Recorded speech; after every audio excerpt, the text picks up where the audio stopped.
नमस्कार मित्रों, सीखने और सिखाने की इस श्रृंखला में आप सभी का स्वागत है।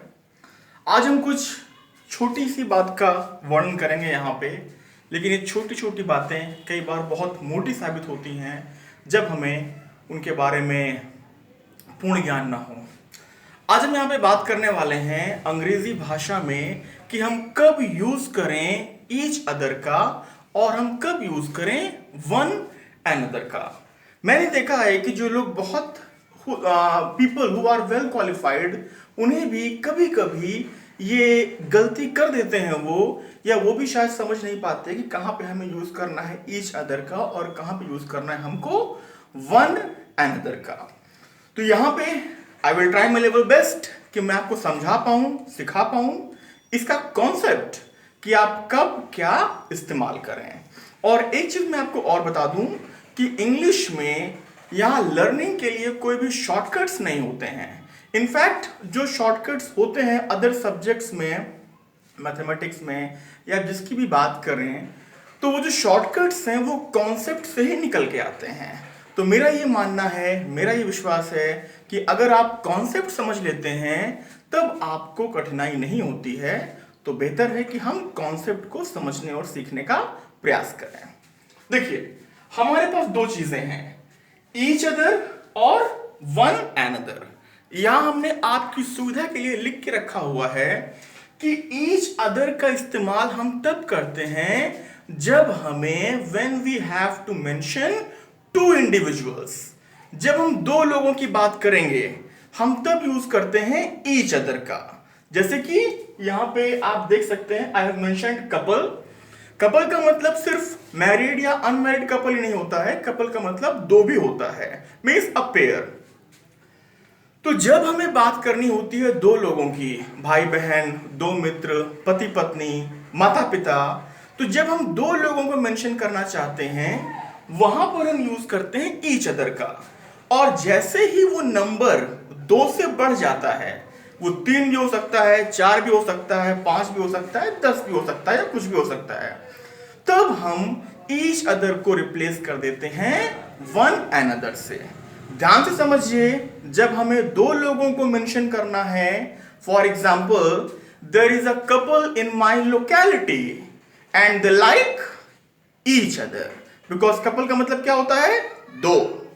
Similarly there are 5 members in my family and we support each other, no, we support one another, क्योंकि अब यहां पे जो नंबर है वो 2 से बढ़ गया है। अगर आपने ये ईच अदर और वन अनदर का कॉन्सेप्ट समझ लिया है तो मैं आपसे आग्रह करूंगा कि आप यहां पर वीडियो पॉज कर दें और ये एक्सरसाइज फटाफट सॉल्व कर दें, और उसके बाद जब मैं आपको कराऊं तो आप देख लें। अब देखते हैं हम इसके आंसर्स, देखते हैं हम आपकी अंडरस्टैंडिंग को और मजबूत करने के लिए हमने यहां पे कुछ क्वेश्चंस लिखे हुए हैं। देखिए, I have 2 children, they fight blank, यानी कि ब्लैंक में क्या आएगा, यहां पे हम फिल करेंगे ईच अदर या हम फिल करेंगे वन अनदर। यहां पे ध्यान दीजिए, हमारे पास कितने बच्चे हैं, 2, और जहां पे हम बात करते हैं 2 की, वहां पे हम यूज करते हैं ईच अदर का। Similarly there are 4 members in my family, we help।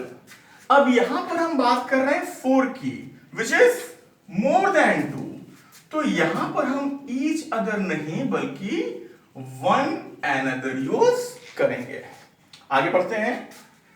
You have a robust team of 20 teachers. Robust, मजबूत, strong. You have a robust team of 20 teachers who cooperate with। अब 20 की बात कर रहा है, आप समझ सकते हैं कि यहां पर हम यूज करेंगे वन अनदर, ना कि ईच अदर, क्योंकि ईच अदर सिर्फ हम 2 के लिए यूज करते हैं। I met her in the class and we looked at। मुझे लगता नहीं कि इसको आपको बताने की आवश्यकता है, आप सभी ने अनुभव किया होगा। I met her, कितनों की बात कर रहे हैं हम 2 की बात कर रहे हैं, तो यहां पर क्या होगा हमारा, यहां पर हम यूज करेंगे ईच अदर। क्लासरूम में, लाइब्रेरी में बहुत सारी प्रेम कहानियां बनती हैं, कुछ अंजाम तक पहुंचती हैं और कुछ नहीं पहुंचती हैं। खैर वो बात की बात है। My wife and I are so compatible with that we wear the clothes of blank। अब यहां पे आपको 2 बार ब्लैंक्स फिल करने हैं। ध्यान दीजिए, हम बात कितने कर रहे हैं? My wife 1 and I, मैं भी 1, यानी कि हम बात कर रहे हैं 2 की। My wife and I are so compatible। compatible का मतलब होता है जब मियां बीबी में अंडरस्टैंडिंग लेवल बहुत ज्यादा होता है, उसे बोलते हैं कंपैटिबल।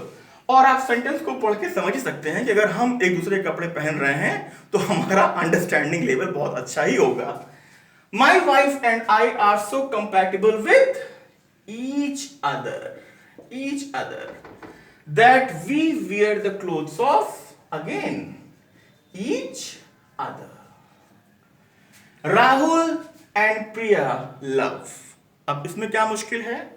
बिल्कुल ये पहले की तरह ही था। I met her in the class, so Rahul and Priya love each other. आगे बढ़ते हैं। The boss suggested his subordinates to respect. अब यहां पर ध्यान दीजिए, हमारा बॉस कुछ कह रहा है हमसे, और बॉस किससे कह रहा है? वो कह रहा है अपने सबऑर्डिनेट से, और subordinates are believe to be more than 2 in number. तो यहां पर हम यूज करेंगे वन अनदर का। मुझे आशा ही नहीं अपितु विश्वास भी है कि ये कॉन्सेप्ट आपको भली भांति समझ में आ गया होगा। मित्रों, मुझे आपको एक अनाउंसमेंट भी देनी है। आपके लिए गुड न्यूज है कि जो मित्र हमारे किसी भर्ती की, एसएससी, बैंक या कोई भी एग्जामिनेशंस की तैयारी कर रहे हैं जहां पर अंग्रेजी आती है, हमने उनके लिए भी क्लासेस शुरू कर दी हैं और उनके लिए कई वीडियोस हमारे पोस्ट हो चुके हैं। आपको सिर्फ ये करना है कि इसी चैनल पे जिस पे आप मुझे देख रहे हैं क्लिक करना है, इसके प्लेलिस्ट में जाना है और वहां पे आपको एक फोल्डर मिलेगा English for competitive exams. English for competitive exams, उस पर आप क्लिक करेंगे। जो भी वीडियोस हैं उस भर्ती परीक्षा के रिगार्डिंग जो मैटर है, जो लेक्चर्स हैं, आपको वहां पे मिल जाएंगे। मुझे उम्मीद है कि आप उससे निश्चित ही लाभान्वित होंगे। बहुत बहुत धन्यवाद।